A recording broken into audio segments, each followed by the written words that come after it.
महात्मा गौतम बुद्ध को बौद्ध धर्म का संस्थापक कहा जाता है।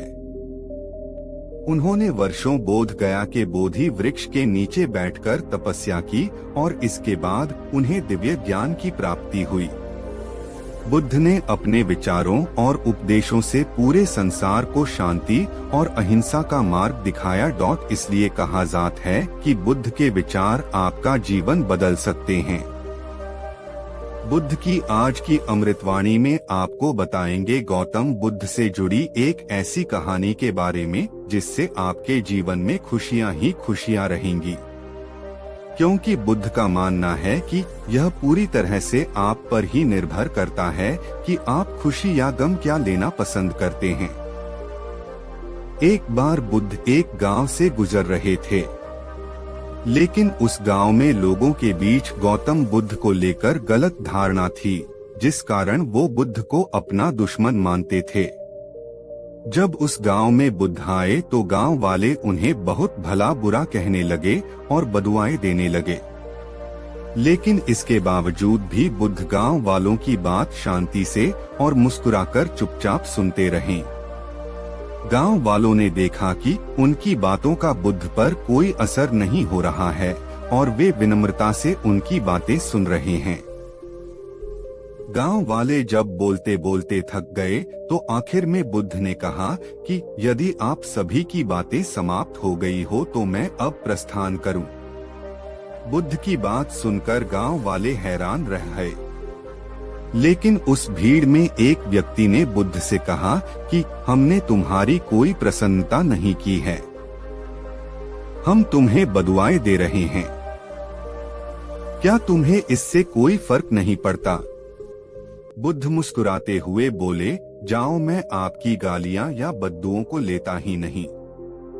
आपके द्वारा दी गई गालियों से भला मेरा क्या होगा? जब तक कि मैं आपकी गालियों को स्वीकार ही नहीं करता, इसका कोई परिणाम ही नहीं होगा।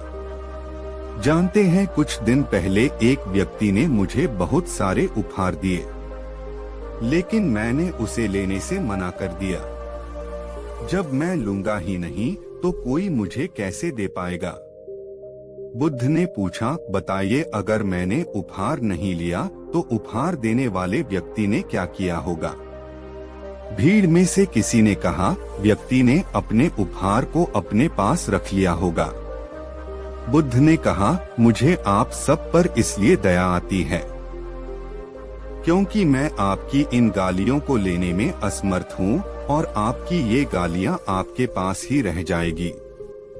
भगवान गौतम बुद्ध के जीवन से जुड़ी इस कहानी से यह सीख मिलती है कि हम अक्सर अपने दुखों का कारण दूसरों को समझते हैं, लेकिन असल में यह हम पर ही निर्भर करता है कि हम वास्तव में क्या लेना चाहते हैं, खुशी या गम, उदासी या मुस्कान।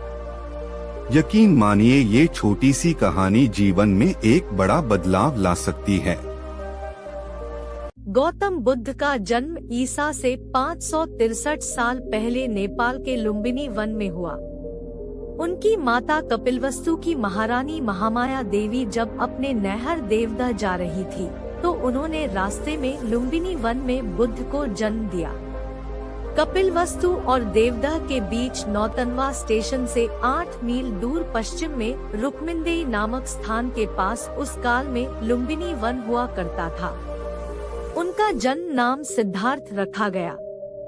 सिद्धार्थ के पिता शुद्धोदन कपिलवस्तु के राजा थे और उनका सम्मान नेपाल ही नहीं समूचे भारत में था।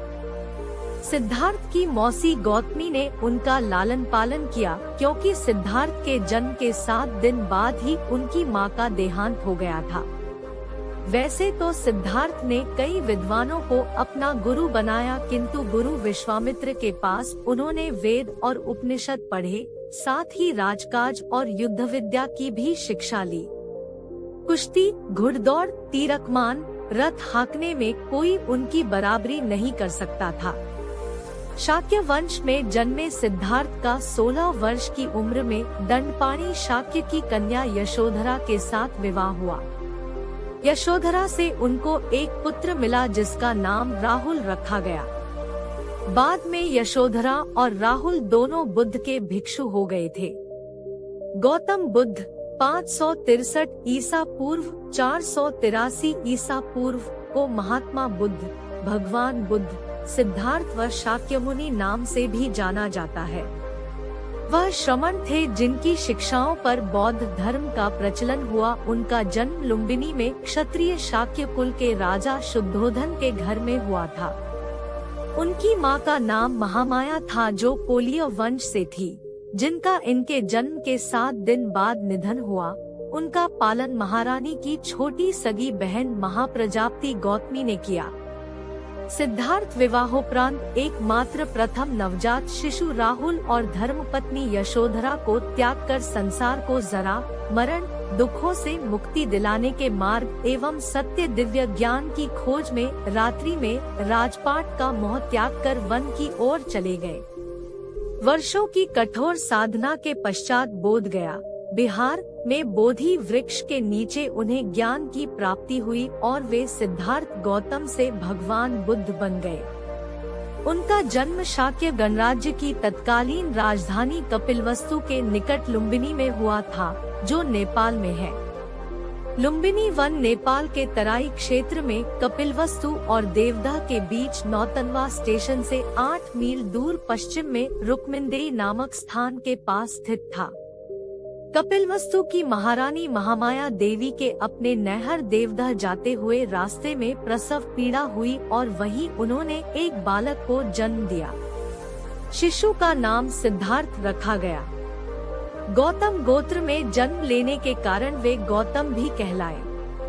क्षत्रिय राजा शुद्धोधन उनके पिता थे। परंपरागत कथा के अनुसार सिद्धार्थ की माता का उनके जन्म के 7 दिन बाद निधन हो गया था। उनका पालन पोषण उनकी मौसी और शुद्धोधन की दूसरी रानी महाप्रजावती गौतमी ने किया। शिशु का नाम सिद्धार्थ दिया गया, जिसका अर्थ है वह जो सिद्धि प्राप्ति के लिए जन्मा हो। जन्म समारोह के दौरान साधु दृष्टा आसित ने अपने पहाड़ के निवास से घोषणा की बच्चा या तो एक महान राजा या एक महान पवित्र पथ प्रदर्शक बनेगा। शुद्धोधन ने 5वें दिन एक नामकरण समारोह आयोजित किया और 8 ब्राह्मण विद्वानों को भविष्य पढ़ने के लिए आमंत्रित किया। सभी ने एक सी दोहरी भविष्यवाणी की कि बच्चा या तो एक महान राजा या एक महान पवित्र आदमी बनेगा। दक्षिण मध्य नेपाल में स्थित लुम्बिनी में उस स्थल पर महाराज अशोक ने 3री शताब्दी ईसा पूर्व बुद्ध के जन्म की स्मृति में एक स्तंभ बनवाया था। बुद्ध का जन्म दिवस व्यापक रूप से कई देशों में मनाया जाता है। सिद्धार्थ का मन बचपन से ही करुणा और दया का स्रोत था। इसका परिचय उनके आरंभिक जीवन की अनेक घटनाओं से पता चलता है। घुड़दौड़ में जब घोड़े दौड़ते और उनके मुंह से झाग निकलने लगता तो सिद्धार्थ उन्हें थका जानकर वहीं रोक देता और जीती हुई बाजी हार जाता। खेल में भी सिद्धार्थ को खुद हार जाना पसंद था, क्योंकि किसी को हराना और किसी का दुखी होना उससे नहीं देखा जाता था। सिद्धार्थ ने चचेरे भाई देवदत्त द्वारा तीर से घायल किए गए हंस की सहायता की और उसके प्राणों की रक्षा की। सिद्धार्थ ने राजकाज और युद्ध विद्या की भी शिक्षा ली। कुश्ती, घुड़दौड़, तीरकमान, रथ हाँकने में कोई उसकी बराबरी नहीं कर पाता। 16 वर्ष की उम्र में सिद्धार्थ का कन्या यशोधरा के साथ विवाह हुआ। पिता द्वारा ऋतुओं के अनुरूप बनाए गए वैभवशाली और समस्त भोगों से युक्त महल में वे यशोधरा के साथ रहने लगे, जहां उनके पुत्र राहुल का जन्म हुआ। लेकिन विवाह के बाद उनका मन वैराग्य में चला और सम्यक सुख शांति के लिए उन्होंने अपने परिवार का त्याग कर दिया। राजा शुद्धोधन ने सिद्धार्थ के लिए भोगविलास का भरपूर प्रबंध कर दिया। 3 ऋतुओं के लायक 3 सुंदर महल बनवा दिए। वहां पर नाचगान और मनोरंजन की सारी सामग्री जुटा दी गई। दास दासी उसकी सेवा में रख दिए गए। पर ये सब चीजें सिद्धार्थ को संसार में बांधकर नहीं रख सकी। वसंत ऋतु में एक दिन सिद्धार्थ बगीचे की सैर पर निकले। उन्हें सड़क पर एक बूढ़ा आदमी दिखाई दिया। उसके दांत टूट गए थे, बाल पक गए थे, शरीर टेढ़ा हो गया था। हाथ में लाठी पकड़े धीरे धीरे कांपता हुआ वह सड़क पर चल रहा था। दूसरी बार कुमार जब बगीचे की सैर को निकला तो उसकी आंखों के आगे एक रोगी आ गया। उसकी सांस तेजी से चल रही थी, कंधे ढीले पड़ गए थे, बाहें सूख गई थी, पेट फूल गया था, चेहरा पीला पड़ गया था। दूसरे के सहारे वह बड़ी मुश्किल से चल पा रहा था। तीसरी बार सिद्धार्थ को एक अर्थी मिली। 4 आदमी उसे उठाकर लिए जा रहे थे। पीछे पीछे बहुत से लोग थे। कोई रो रहा था, कोई छाती पीट रहा था, कोई अपने बाल नोच रहा था। इन दृश्यों ने सिद्धार्थ को बहुत विचलित किया। उन्होंने सोचा कि धिक्कार है जवानी को जो जीवन को सोख लेती है। धिक्कार है स्वास्थ्य को जो शरीर को नष्ट कर देता है। धिक्कार है जीवन को जो इतनी जल्दी अपना अध्याय पूरा कर देता है। क्या बुढ़ापा, बीमारी और मौत सदा इसी तरह होती रहेगी सौम्य? चौथी बार कुमार बगीचे की सैर को निकला तो उसे एक सन्यासी दिखाई पड़ा। संसार की सारी भावनाओं और कामनाओं से मुक्त प्रसन्नचित्त सन्यासी ने सिद्धार्थ को आकृष्ट किया।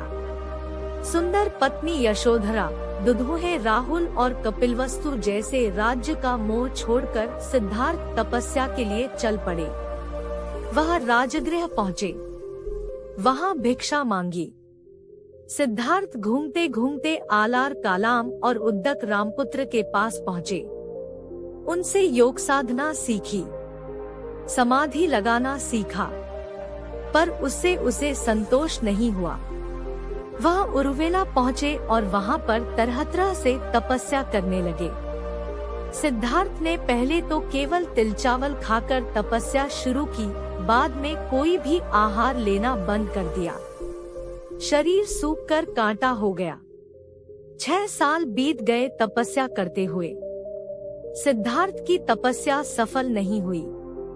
शांति हेतु बुद्ध का मध्यम मार्ग। एक दिन कुछ स्त्रियां किसी नगर से लौटती हुई वहां से निकली जहां सिद्धार्थ तपस्या कर रहा थे। उनका एक गीत सिद्धार्थ के कान में पड़ा, वीणा के तारों को ढीला मत छोड़ दो। ढीला छोड़ देने से उनका सुरीला स्वर नहीं निकलेगा, पर तारों को इतना कसो भी मत कि वे टूट जाए। बात सिद्धार्थ को जंच गई। वह मान गए कि नियमित आहार विहार से ही योग सिद्ध होता है। अति किसी बात की अच्छी नहीं। किसी भी प्राप्ति के लिए मध्यम मार्ग ही ठीक होता है और इसके लिए कठोर तपस्या करनी पड़ती है। एक बार भगवान बुद्ध जेतवन विहार में रह रहे थे। भिक्षु चक्षुपाल भगवान से मिलने के लिए आए थे। उनके आगमन के साथ उनकी दिनचर्या, व्यवहार और गुणों की चर्चा भी हुई। भिक्षु चक्षुपाल अंधे थे। एक दिन बिहार के कुछ भिक्षुओं ने कुछ मरे हुए कीड़ों को चक्षुपाल की कुटी के बाहर पाया और उन्होंने चक्षुपाल की निंदा करनी शुरू कर दी कि उन्होंने इन जीवित प्राणियों की हत्या की। भगवान बुद्ध ने निंदा कर रहे उन भिक्षुओं को बुलाया और पूछा कि क्या तुमने भिक्षु को कीड़े मारते हुए देखा है? उन्होंने उत्तर दिया, नहीं। इस पर भगवान बुद्ध ने उन साधकों से कहा कि जैसे तुमने उन्हें कीड़ों को मारते हुए नहीं देखा, वैसे ही चक्षुपाल ने भी उन्हें मरते हुए नहीं देखा और उन्होंने कीड़ों को जानबूझकर नहीं मारा है, इसलिए उनकी भर्त्सना करना उचित नहीं है। भिक्षुओं ने इसके बाद पूछा कि चक्षुपाल अंधे क्यों हैं? उन्होंने इस जन्म में अथवा पिछले जन्म में क्या पाप किए? भगवान बुद्ध ने चक्षुपाल के बारे में कहा कि वे पूर्व जन्म में एक चिकित्सक थे। एक अंधी स्त्री ने उनसे वादा किया था कि यदि वे उसकी आंखें ठीक कर देंगे तो वह और उसका परिवार उनके दास बन जाएंगे। स्त्री की आंखें ठीक हो गईं, पर उसने दासी बनने के भय से यह मानने से इनकार कर दिया। चिकित्सक को तो पता था कि उस स्त्री की आंखें ठीक हो गई हैं। वह झूठ बोल रही है। उसे सबक सिखाने के लिए या बदला लेने के लिए चक्षुपाल ने दूसरी दवा दी। उस दवा से महिला फिर अंधी हो गई। वह कितना ही रोई पीटी, लेकिन चक्षुपाल जरा भी नहीं पसीजा। इस पाप के फलस्वरूप अगले जन्म में चिकित्सक को अंधा बनना पड़ा। एक बार भगवान बुद्ध अपने अनुयायियों के साथ किसी गांव में उपदेश देने जा रहे थे। उस गांव से पूर्व ही मार्ग में उन लोगों को जगह जगह बहुत सारे गड्ढे खुदे हुए मिले।